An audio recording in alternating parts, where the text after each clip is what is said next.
పేదరిక నిర్మూలన కోసం ఏర్పాటు చేసిన సంస్థది. పట్టణాల్లో నిరుపేదల్ని పేదరిక రేఖను దాటించడానికి పనిచేస్తున్న మెప్మా సంస్థ లక్ష్యానికి తూట్లు పొడుస్తున్నారు కొంతమంది అక్రమార్కులు. ఒంగోలు పట్టణ పేదరిక నిర్మూలన సంస్థ మెప్మాలో అవినీతి బాగోతాలపై స్పెషల్ ఫోకస్ చూద్దాం.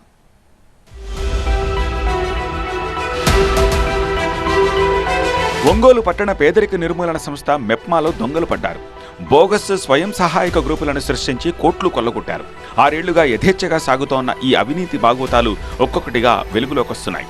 వీటిపై విజిలెన్స్ విభాగం విచారణకు రంగం సిద్ధం చేసింది. బోగస్ సంస్థలను సృష్టించి తమ పేరుతో రుణాలు తీసుకున్నారని బాధితులు భోరుమంటున్నారు. మరోవైపు అవినీతికి పాల్పడిన వారికే ప్రాధాన్యం ఇచ్చి ఇటీవల కీలక విధులు అప్పగించడం విమర్శలకు తావిస్తోంది. అందుకోసం వారి దగ్గర నుంచి కీలక అధికారి భారీగా వసూళ్లు చేసినట్టు ఆరోపణలున్నాయి. అవినీతికి పాల్పడిన ఆర్పీలను తిరిగి విధుల్లోకి తీసుకోవడమే నిదర్శనమంటున్నారు స్థానికులు. ఇటీవల మెప్మా జిల్లా కలెక్టర్ కార్యాలయంలో కాంట్రాక్ట్ ఉద్యోగి సునీల్ 4.45 లక్షల చెక్కును తీసుకెళ్లి డ్రా చేసుకున్నట్టు PD Srihari Ongole 1 town police స్టేషన్లో ఫిర్యాదు చేశారు. దీంతో సునీల్ని అరెస్ట్ చేసి ఆ సొమ్మును రికవరీ చేశారు అధికారులు. గత ప్రభుత్వ హయాంలో బోగస్ గ్రూపులు తయారు చేసి సుమారు 42 కోట్లు రుణాలుగా తీసుకుని పంచుకున్న కొంతమంది నేతలు, బ్యాంకు సిబ్బంది, అధికారుల వ్యవహారం అప్పట్లోనే కలకలం రేపింది. దీంతో ఆ సమయంలో 5 ఆర్పీలను విధుల నుంచి తొలగించారు. వారి లాగిన్లను నిలిపివేశారు. అయితే 3-4 నెలల క్రితం ఆరోపణలు ఎదుర్కొంటోన్న ఆర్పీలకు తిరిగి లాగిన్లు ఇవ్వడంపై విమర్శలు వెల్లువెత్తుతున్నాయి. ప్రకాశం జిల్లాలో మొత్తం 9,545 పొదుపు సంఘాలున్నాయి. వీటిలో ఒంగోలు కార్పొరేషన్ పరిధిలో ఉన్న 4,217 సంఘాలకు సంబంధించి కొన్ని బోగస్ గ్రూపులు సృష్టించి పలు బ్యాంకుల ద్వారా రుణాలు పొందారు అక్రమార్కులు. 260 సంఘాల నుంచి 11 కోట్ల మేర రుణ బకాయిలున్నాయని పీడీసీసీబీలో జరిగిన అక్రమాలపై నియమించిన త్రిసభ్య కమిటీ కూడా తేల్చి చెప్పింది. ఒంగోలు మెప్మా పీడీగా 6 నెలల క్రితమే తాను వచ్చానని పీడీ శ్రీహరి చెప్తున్నారు. గతంలో జరిగిన అవినీతి వ్యవహారాలపై తాను ఉన్నతాధికారుల దృష్టికి తీసుకెళ్లానని తెలిపారు. తన హయాంలో అవినీతి జరిగిందంటూ వస్తున్న ఆరోపణల్లో వాస్తవం లేదంటున్నారు. నేను ఈ మధ్య రీసెంట్గా వచ్చాను. మనం వచ్చిన తర్వాత మే నుంచి జూన్ నుంచి కూడా ఈ విధంగా ఆన్లైన్ జరుగుతుంది. గత 2 సంవత్సరాల కాలంలో నుంచి గతంలో ఒక 2-3 ఇయర్స్ నుంచి అవినీతి ఆరోపణలు ఎక్కువగా బోగస్ గ్రూపులు కూడా క్రియేట్ చేసినట్టు మా దృష్టికి వచ్చింది. దీని మీద మేము ఉన్నతాధికారులు కూడా తెలియజేశాము.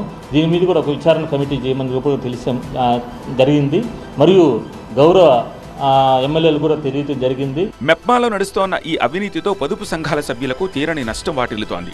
వారి పేరుతో రుణాలు పొందిన వారు దర్జాగా ఉంటున్నారు. లక్షల బకాయిలున్నాయంటూ బ్యాంకుల నుంచి నోటీసులు అందుకున్న గ్రూపుల సభ్యులు లబోదిబోమంటున్నారు. ఈ అవినీతి వ్యవహారంపై సమగ్ర దర్యాప్తు చేపట్టాలని పొదుపు సంఘాల ప్రతినిధులు, మహిళా సంఘాల నేతలు డిమాండ్ చేస్తున్నారు. ఈరోజు గ్రూపులు లేకుండానే ఈరోజు గ్రూపులు ఉన్నట్టుగా సృష్టించి ఈరోజు అంటే అది కింది స్థాయి వాళ్ళ మీద నెడుతున్నటువంటి పరిస్థితిని మనం చూస్తూ ఉన్నాం. ఈరోజు మెప్మా పరిధిలో ఉన్నతాధికారులు అదేవిధంగా బ్యాంకర్స్ ఏదైతే ఉన్నారో వాళ్ళు కలిసి చేస్తున్నటువంటి ఇది కనిపిస్తూ ఉంది. దాన్ని మేము అఖిల భారత ప్రజాతంత్ర మహిళా సంఘంగా ఖండిస్తూ ఉన్నాం. ఈరోజు ఏదైతే దానిలో జరుగుతున్న అవినీతిని ఖచ్చితంగా జిల్లా అధికారులు జోక్యం చేసుకొని ఈరోజు దాన్ని బహిర్గతం చేయాలి. ముడుపులు తీసుకుని అవినీతి పరులకు సహకారం అందించిన అధికారులు, ఆర్పీలు, సిబ్బందిలో వణుకు మొదలైంది. ఇప్పటికే చెక్కులను అక్రమంగా డ్రా చేసుకున్న ఒక ఉద్యోగి అరెస్ట్ అయ్యాడు. గత కొన్నేళ్లుగా బోగస్ గ్రూపులతో పొదుపు మహిళల పేరుతో కోట్ల దోపిడీ జరిగిందని ఆరోపణలు వెల్లువెత్తుతున్నాయి. ఈ అవినీతిపై తక్షణమే చర్యలు చేపట్టాలని ఎమ్మెల్యే దామరచర్ల జనార్దన్ మంత్రి పొంగూరు నారాయణకు ఫిర్యాదు చేసి విచారణ జరిపించాలని కోరారు. ప్రత్యేకించి మహిళలంతా కూడా వాళ్ళ కాళ్ళ మీద వాళ్ళు నిలబడాలి, కుటుంబాలు సంతోషంగా ఉండాలని ముఖ్యమంత్రి గారు ప్రత్యేకంగా వాళ్ళ గ్రూపులు పెడితే దాన్ని ఫేక్ గ్రూపులు పెట్టేసి దాన్ని కూడా డైవర్ట్ చేసే పరిస్థితులు వస్తే దాని మీద కఠిన చర్య తీసుకుంటాం.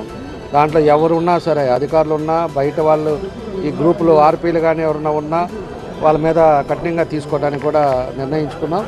తొందరలోనే ఆ కమిటీ కూడా వస్తుంది. వచ్చిన తర్వాత దాన్ని బ్యాంకుల్లో గ్రూపులు ఎవరెవరు ఉన్నారు ఏంటనేది కూడా పోయిన 5 సంవత్సరాలది ఇప్పుడుది మొత్తం 6.5 సంవత్సరాల వరకు రికార్డు కూడా చెక్ చేసి దాని అన్ని కూడా డేటా కూడా తొందరలోనే మొత్తం తీస్తాం. మహిళల కోసం వాళ్ళు జీవనం జరపడానికి కోసం వాళ్ళకి బ్యాంకులు లోన్లు ఇప్పించారు.